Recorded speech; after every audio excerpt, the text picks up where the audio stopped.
Mirror, mirror on the wall, who's the greatest Tesla short seller of all?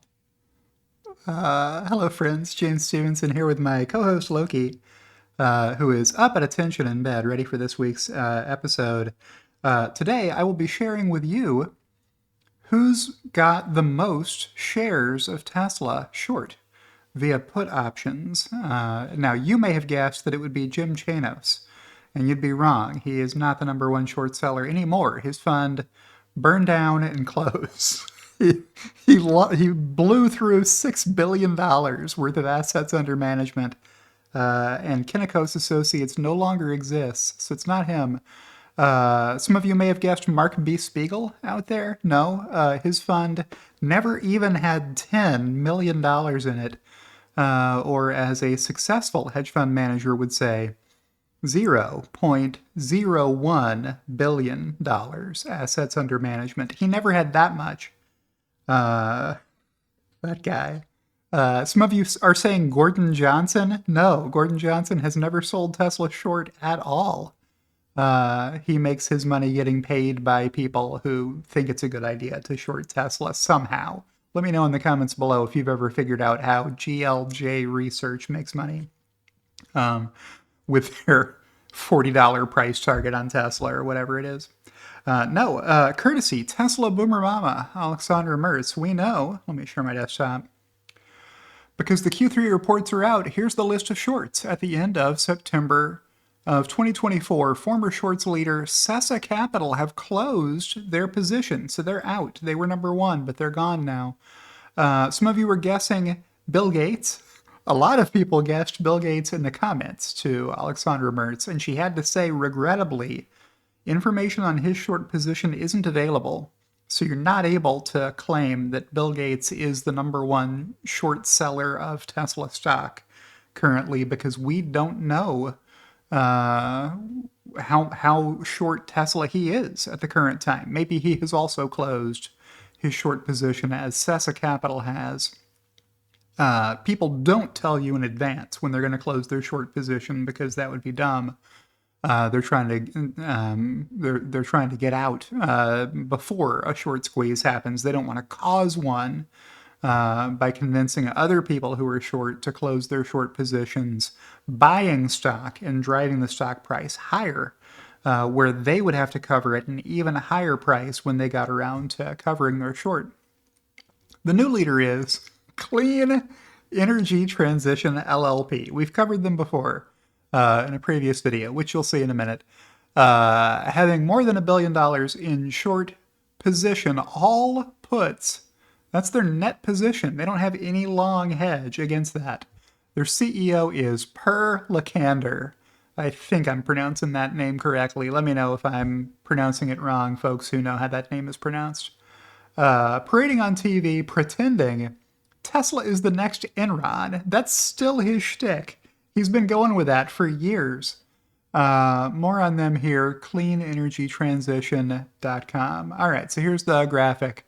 And they're number one, top of the list, with $1,046,023,000 in put options value against Tesla. That's how short they are, Tesla, via put options. So I'll back out of here and scroll down and show you this comment from Galileo Russell. He just calls himself Gally in his description. His handle is @GFilchy on X.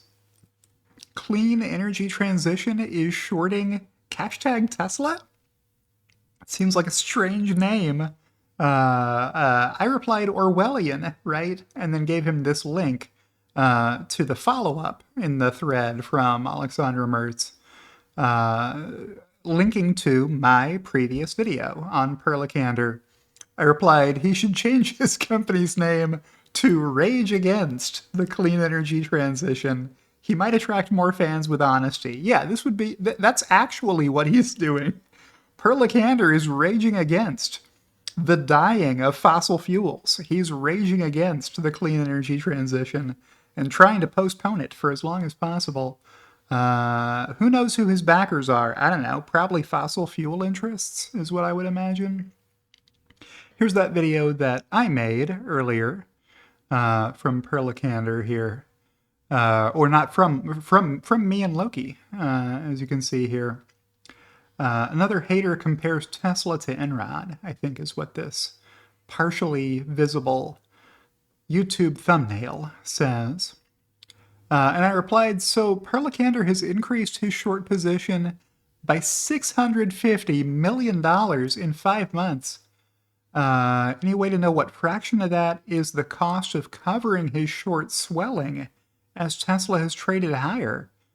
She replied with this chart, how I love that line going up and to the right, the gray little line. This is the stock price for Tesla here. So these are the short put option positions for this account at these different price points as time went by. And look at this. Look at the timing of increasing this short position. So Per Lekander doubled his fund's short position right before Q3 earnings were released and the stock took off skyward. So these are deep underwater put options. Put options are not a good place to invest your money if the stock you're shorting goes up in value a lot, which is what happened here. And I replied, I think, didn't I reply? So am I reading that right? That they doubled their short position before Q3 earnings, and their Tesla short is now more than half the fund. Exactly, said Alexandra. And no, it's not just hedging. These are net positions.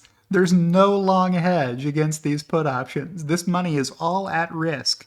Per Lekander, if he doesn't cover this position at a loss, could lose $1,046 million betting against Elon Musk. That is not an exaggeration to say he stands to lose $1 billion here, or his fund does. I replied, care to comment on how high hashtag Tesla would have to go before you would cover it, Per Lekander? I guess at some point your brokerage will close it for you. Yeah, on the expiration date of those put options, whatever strike they're at, if Tesla closes above that strike price, his brokerage will close the position valueless. He will lose all the money that he bought into those put options. Yeah, puts expire. That is a fact. And if your puts are not in the money, time decay is working against you every day that you hold those put options. If the stock is trading above it, you're going to lose value on those put options for sure. And do I have any other bonus content for you? I think I do.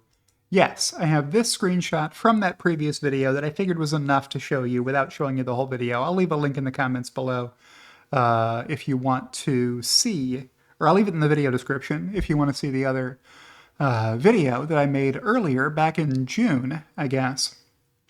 With this account, Per Axel Lekander, same handle I tagged and got no response from, by the way. Let's see in 3 to 4 years' time who was right and wrong. However, what truly amazes me is that we are talking at a stock which peaked 3 years ago and which is down 60% from all-time high. Well, maybe at the time it was.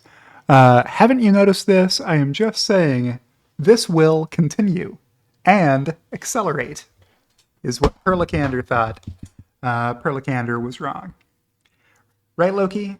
Loki says Per Lekander is shorting Tesla against his recommendation. Loki knows that's not the way to grow your money. Don't invest in put options. That's a bad choice. Not financial advice. Do your own research for entertainment purposes only, etc. And with that, I will thank you for watching the video, remind you to like the video if you liked the video, which will recommend it to others like you who might also like the video. And a special shout out to my 2 executive producers, Kathy Kitchler and Rebellionaire.com. Bless me. And I'll see you in the next one.